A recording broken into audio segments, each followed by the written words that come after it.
నుంచి మా ప్రేమ ఆత్మీయత అల్లుకుని వెళ్ళిపోయింది.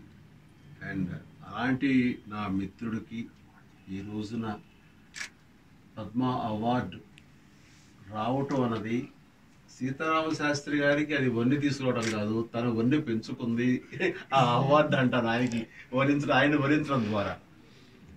అండ్ అయినా సరే పద్మ అవార్డు ఏమిటో, దాని విలువ ఏమిటో, అది ప్రజలు మనకి ఇచ్చిన మనల్ని అది ఒక ప్రశంసగా అనుకుంటూ ఆ అవార్డు పొందిన నేను, ఆ అవార్డు విలువ తెలిసిన నేను ఈ రోజున ఆయన ఇంటికి స్వయంగా వచ్చి ఆయన్ని ప్రశంసించడం, అభినందించడం అనేది నాకు అత్యంత తృప్తినిచ్చే అంశం.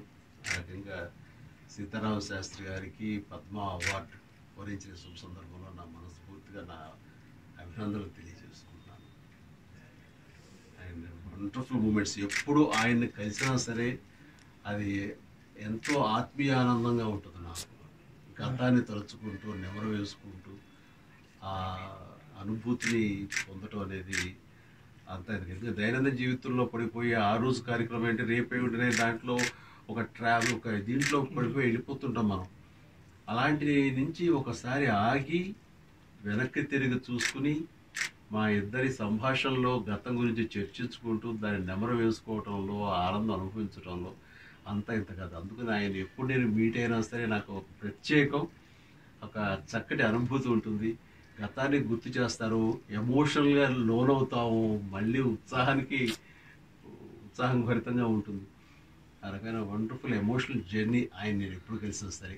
సో ఈ రోజున ఆయన్ని ప్రశంసించడానికి, ఆయన్ని అభినందించడానికి ఆయన ఇంటికి స్వయంగా వచ్చి మళ్ళీ ఆయనతో పాటు గతం గుర్తించుకుంటూ నెమరు వేసుకుంటూ మంచి ఎమోషనల్ జర్నీ చేశారు ఈ రోజున.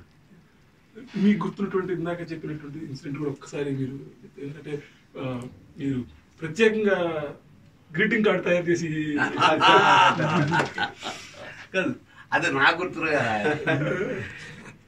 అదే ఆయన పుట్టిన సందర్భంగా మేము కలిసి జర్నీ చేయడం జరిగింది. ఆ రోజున ఏదో చేయాలి, ఆయనకి ఏదో ఇవ్వాలి, ఏమిస్తే ఆయనకి నేను సంతోష పెట్టగలను. అందులో స్వయంగా నేనే కూర్చుని కంప్యూటర్ మీద అప్పుడు ఒక ఫీచర్ ఉందన్నమాట, మనమే గ్రీటింగ్ కార్డ్ స్వయంగా తయారు చేసుకోవచ్చు అనమాట. అలాగా ఆయన పేరు మీద ఆయన బొమ్మలు వేసి ఆయన లెటర్స్ అవి రాస్తూ ఒక గ్రీటింగ్ కార్డ్ తయారు చేసి ఆయన నేను ఇచ్చాను. నేను అది స్వయంగా తయారు చేసి ఇవ్వటం, దాని అనుకున్న ప్రయత్నం, అది ఆయన చాలా ముచ్చటపడి మామూలు కాదు కదా, నన్ను ఇంత స్వయంగా నువ్వు చేసి ఇచ్చావు, ఇంతకంటే ఇంకేం కావాలి నాకు గ్రీటింగ్ ఆయన అంటే. స్మాల్ థింగ్స్, బట్ వాటి వెనకాల మనసు చోటుకుంది కాబట్టి, దాని వెనకాల మనసు చోటు చేసుకుంది కాబట్టి దానికి గుర్తింపు అలా ఉండిపోయేది. అది ఆయన గుర్తు చేయడం నాకు సంతోషంగా ఉంది. అది కాకుండా నా సినిమాల్లో ఆయన అత్యద్భుతమైన వేట దగ్గర నుంచి మొదలుకొని మా ప్రయాణం కొనసాగుతుంది. అది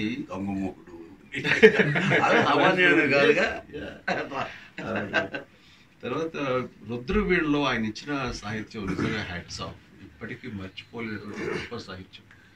త్రుటిలో నేషనల్ అవార్డు తప్పింది, అది ఇప్పటికీ నాకు బాధగా ఉంటుంది. ఆయన దాన్ని కుట్టిపారేస్తారు, ఏ రోజు మిత్రమా రాకపోతే ఏముంది, నాకు ప్రజల దగ్గర ఇచ్చి ఆ ప్రశంస చాలు, వాళ్ళ గుండెల్లో ఇచ్చిన ఆ సాహితీ పీఠం చాలు, నాకు అంతకనికి ఏముంది అని చెప్పేసి నా సాహిత్యాన్ని వాళ్ళు ఇచ్చినటువంటి ఆ ఇంపార్టెన్స్ చాలు నాకు అంటూ తృప్తి చెందే మనిషి ఆయన. బట్ మాకు మాత్రం దాని నిర్మాతగా నాగబాబుకి కానీ, దాంట్లో నటించిన నటుడుగా నాకు కానీ వచ్చిన అసంతృప్తి, ఆయన మిస్ అయిపోయింది అని. బట్ ఈ రోజున ఉయ్యాలవాడ నరసింహారెడ్డిలో అన్ని పాటలు ఆయనే రాస్తున్నారు. దానికోసం నా నిర్మాత చరణ్ కానీ, సురేందర్ రెడ్డి గారు, నేను కానీ మేము తీసుకున్న నిర్ణయం. అండ్ అత్యద్భుతమైన పాటలు ఇప్పటికే ఇచ్చారు, ఒళ్ళు గగురుపాటు పొడిచే సాహిత్యాన్ని అందజేశారు. ఈ సినిమాతో ఆయనకి నేషనల్ అవార్డు రావాలి, వస్తుందని ఆశాభావం నాకు చాలా ఇష్టం.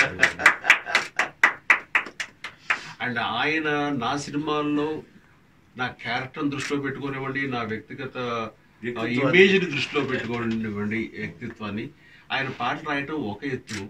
నాకు సంబంధం లేని ఒక సినిమాలో నా గురించి ప్రస్తావిస్తూ ఒక పాట రాయటం, అది ఇప్పటికీ నేను మర్చిపోలేని గొప్ప గిఫ్ట్గా నేను ఫీల్ అవుతాను ఆయన దగ్గర నుంచి. నా సినిమాలో పాటలు రాయడం అనేది సహజం, కానీ ఆ అనగానే ఓ రోజు నడిచే నక్షత్రం అనగానే ఓ రోజు అనుకోకుండా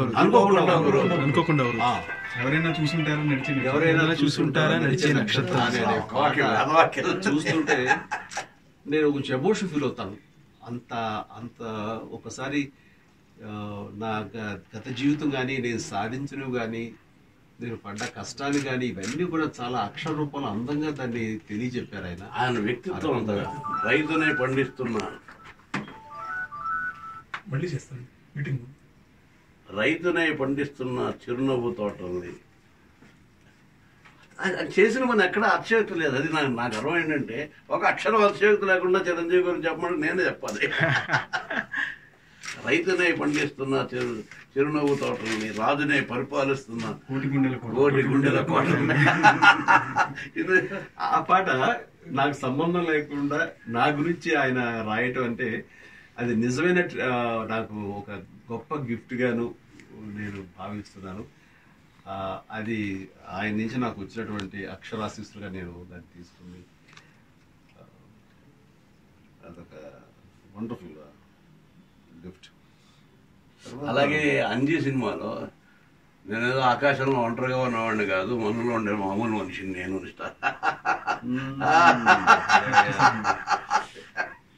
అది ఆ గోల్కొండలో తీసిన పాటలో పిల్లలతో తీసుకొని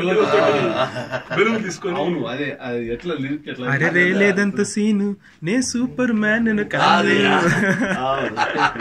అతి కాబడాయిపోను సింపుల్ గా బతికేస్తాను. నిజం కదా, జిందగీ అన్నది బొత్తిగా చిన్నది, ఒక్కటే ఛాన్స్ ఇది వదిలితే రాదది, హాయిగా ఉండక దేనికి టెన్షన్, లైట్ గా లాగించే బెట్ట లైఫ్ లో ప్రతి పూట, ఎవ సీరియస్ గా లేదు ఫీల్ అయ్యేంత సీన్ ఏముందంట. అవును, ఎప్పుడు అసలు మీరు దూరంగా ఉన్నారు బ్రదర్? ఎప్పుడు లేదు.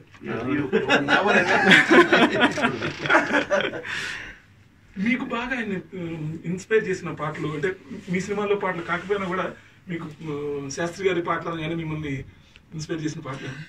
ఆయన రాసిన ప్రతి పాట ఆ వాల్యూని విలువని సంతరించుకున్న పాటలేనండి. సో ఆయన పాటల్లో ఒకటి ఆయన సాహిత్య ప్రతిభ చూపిద్దామని ప్రయత్నం కాకుండా ఆ కథలకు సంబంధించినటువంటివి మాత్రమే చెప్పాలన్న ప్రయత్నంలో అత్యున్నతమైన సాహిత్యాన్ని ఆయన అందించడం అన్నది ఆయన ప్రత్యేకత. అందులో బెస్ట్. అంటే ఉదాహరణకి మా సినిమాకు ఒక పాట రాస్తున్నారు ఆయన. అండ్ యాజ్ ఆఫ్ నౌ చెప్పాలంటే నరసింహారెడ్డి సినిమాలో ఆయన రాసిన 2 పాటలను విన్నాను. ఇంకా 3-4 పాటలు రాయాలి. ఈ 2 పాటలు అత్యద్భుతం. పాట వింటుంటేనే ఒళ్ళు గగురుపాటు పడుస్తుంది, ఇది దృశ్యం చూడకుండా.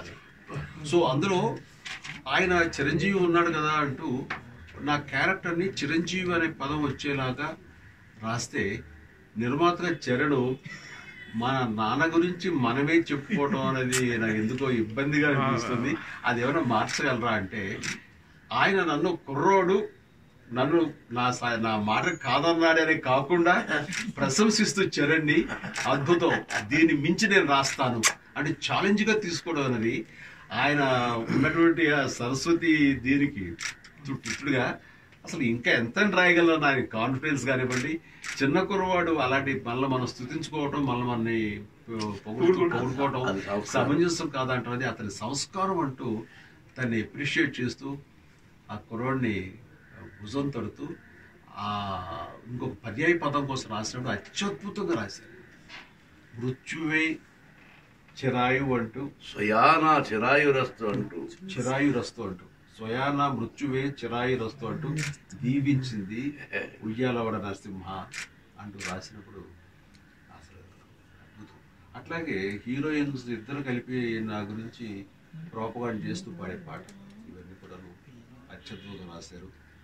అండ్ అలాంటి ఇంద్రపాట నా అదే కాశీ అదే మణికర్ణిక అంది నా ఈ చిరు కంటిక పేరు రావాలి. అందుకనే అన్ని పాటలు, ముఖ్యంగా నా సినిమాలో అన్ని పాటలు నాకు చాలా ఇష్టం.